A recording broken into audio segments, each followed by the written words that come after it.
Let me start with Thank you. Your Republican frontrunner continually calling the process that you're overseeing rigged. How do you tell Republican voters you are running a fair process when the frontrunner is calling what you're doing rigged?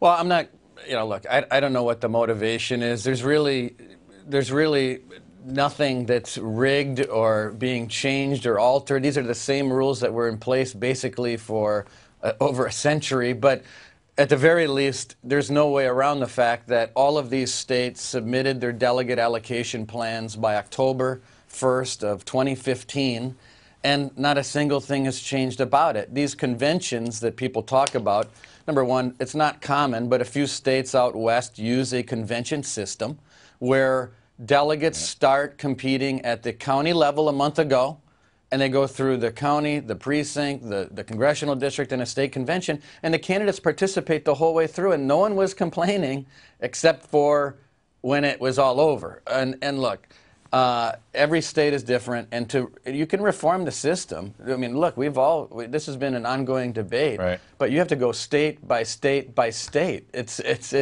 a pretty extraordinary task. How concerned are you when Donald Trump says the RNC better be prepared for a rough July?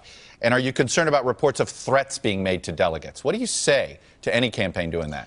Well, sure. I mean, look, there's no room for threatening the delegates or the convention or anybody that would be going to our national convention.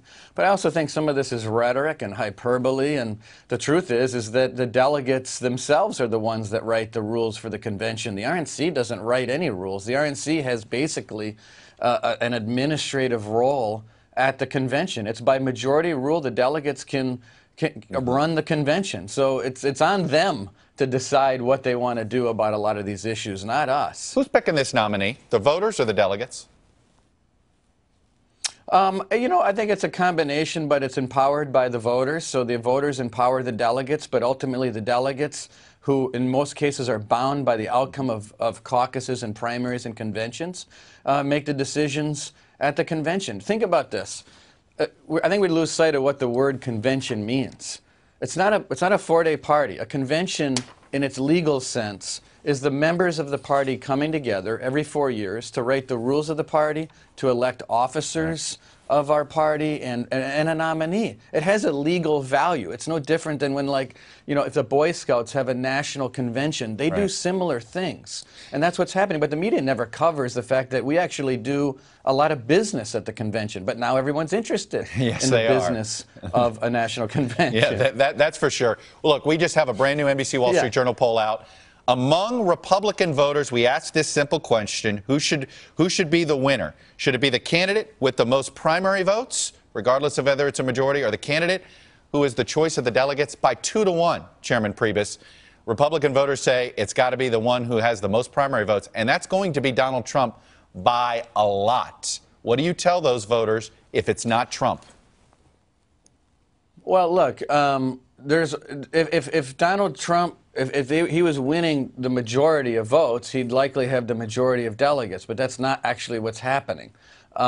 He's winning a plurality of votes, and he has a plurality of delegates, and under the rules and under the concept of this country, a majority rules on everything. Majority rules on the Electoral College, majority rules at the DNC, the RNC, and I don't know too many places where majority doesn't rule. And I would suppose that if people were asked a question like that, it makes sense, but it doesn't. It only tells you half the story. Very quick, Chairman. Very quick. I've got a couple of campaigns that are worried you're going to allow Trump to bully you. What do you say to that? They bully you and cave to his demands. No, listen, the rules are set. I've been pretty clear.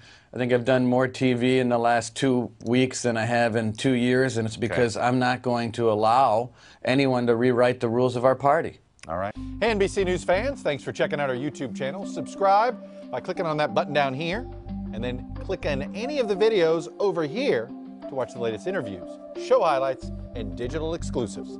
Thanks for watching.